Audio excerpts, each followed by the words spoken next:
Hi, and welcome back everyone. I hope you all are doing well and that you're interested in going forward with learning more about programming in C++ and making programs for Windows. In our last session, we made sure that Visual Studio was up and running. We also ensured that our first program was able to successfully compile and build.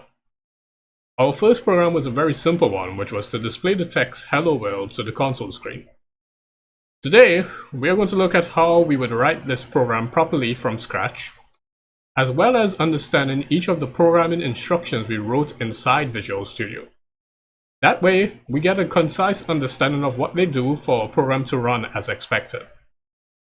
So I'm going to be rewriting this program from scratch to show what is good practice as if we were going about writing any general program from the beginning. So I'm going to delete the contents here, and don't worry, we're going to be rewriting this program, but now we're going to be writing it in order as if we were starting from the beginning. So the first line that we always will put in our program is #include IOStream, and the IOStream here is going to be in angular brackets. What this does is allows us to use a reference library named IOStream, which is short for Input-Output Stream. And this library contains a set of helpful programming functions. We're going to see a few of these helpful programming functions in our program and a couple of lines of code that we're going to write in a little bit. The next line that we'll write here is going to be int main, open, close, normal brackets. And we can see here, once we open the brackets, Visual Studio is being helpful by giving us our close bracket. And then open, close our curly brackets, which we'll also refer to as parenthesis brackets. So this line here defines the starting of our main function. And it is important that this function is named main because the compiler here in Visual Studio is going to look for this function to know where to begin our program. If this function does not exist or it is given another name, the compiler will produce an error because it does not know where our program will start. And to illustrate this error, let's say, okay, I'm going to go build here and build solution. And this is going to be the correct thing. And we can see here that build here has succeeded. So build 1 succeeded. Let's say if I rename this to main1, and I'm going to go back and build my solution. We're going to see here that the build here is going to be 1 failed. And if we read the error here, it's going to be like main1 must return a value. And we'll get to this return a value in a little bit. But the reason for this error being generated here is because we always need a main function for the compiler to know this is where our program is going to start. So I'm just going to rename this back here to main. And I'm going to build solution here. And we see here our build here has succeeded. Now, note for our main function here, there are a few things that are surrounding it. And the first thing to notice is the keyword here, int, before the main word itself. Now, this int here is short for integer, which is basically a whole number. An integer is also referred to as a data type. And we'll talk about data types later on in our sessions. It's used before the main function here. It basically defines what we refer to as the return data type expected at the end of the main function. The next thing to notice here are the open and close normal brackets next to main. This is used for any input data types that we are expecting for our function.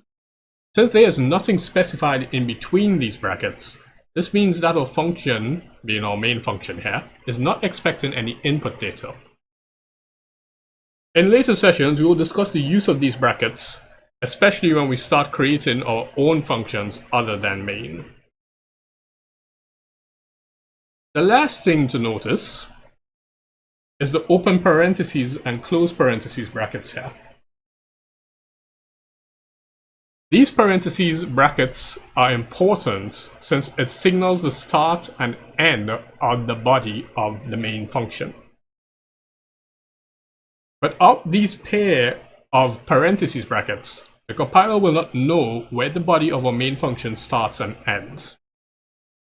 And to illustrate this, I'm going to separate this out because in between these parentheses brackets, as you can see here highlighted, we'll actually be typing in our instructions for our program itself. And in between these brackets, it's going to be the body of our main function. Now, let's say if I remove this closing parentheses bracket here, and I try to build my program by going build solution. So build solution. You want to see here that the build here is going to say 0 succeeded and 1 failed. And if we check our error here, it's going to be no matching token found, meaning that it doesn't have a closing parentheses bracket. So I'm going to put this back here, save and build solution. And we see here our build is succeeded. Similarly, if I remove our open parenthesis bracket and I go build solution, you can see here our build here is also going to be 1 failed. And it's going to be, okay, we're missing some sort of bracket. So if I double click on this error here, you can see that we get a nice marker indicating where the error is and a nice light bulb giving us quick actions, which is very helpful in Visual Studio. And it's going to be like, okay, you need to add this bracket here. So it gives you an indicator of what the error may be. Not all the time it's going to be correct. It's just trying to be a little bit helpful. And sometimes it tends to give you the correct answer. But it is always important to know how to correct your code manually in case of anything. So we're just going to click on that and it's going to put back the bracket first. I'm going to go build solution. And you can see here our build is succeeded as get. Now, inside the body of our main function here, meaning in between these parentheses brackets, we have a sequence of instructions that tells the program what to do. These instructions are going to be executed in a sequential manner, from the first to the last inside the body of the main function. And the most common type of instruction in the program is also referred to as a statement. Now, when we are writing our main function, as we have written it so far here, we have our int main, open close brackets, open and close parenthesis brackets. The first line that we're always going to put inside it is going to be return 0 and a semicolon at the end of it. This return 0 statement is very important for our main function, since it should always be the last line in the body of the main function. The reason why we write this line first inside the body of our main function is it is a matter of good practice. So the purpose of this line is to tell the compiler, meaning Visual Studio here, that our function ends here and returns an integer value of 0. So remember that return data type we discussed earlier because of this int before the main? This is it in action. So when this main function is basically finished, it returns an integer value here of 0, a signal that our main function here has finished executing. The other thing to note is that we put a semicolon here at the end of our return 0 statement. If the semicolon is removed, the compiler will not know where the statement ends, and we'll be always using semicolons to end our statements. Every statement that we write, except for a few exceptions that will be using parentheses brackets, will end with this semicolon. So let's actually get on to writing the main instructions or the main statements that's going to be doing our execution within our program. So the first statement that we wrote for example program is responsible for outputting the words hello world to the console screen. I'm going to be watching these in steps as to how this operation actually occurs. So the first thing we had was std : cout, so C or UT. And this cout here is short for console output. std : here is basically referred to as a namespace, and we'll get to what our namespaces are later on in our session. So this cout function here is our helper function from the IOStream library that we included at the start of our program. The next thing that we're going to use here for cout, in order for it to operate properly, is that we're going to put two angular brackets pointed towards the left. And these are responsible for letting us use the cout function properly. The reason why they point towards the left is to indicate what should be outputted towards the console screen. Or in other words, towards our cout function.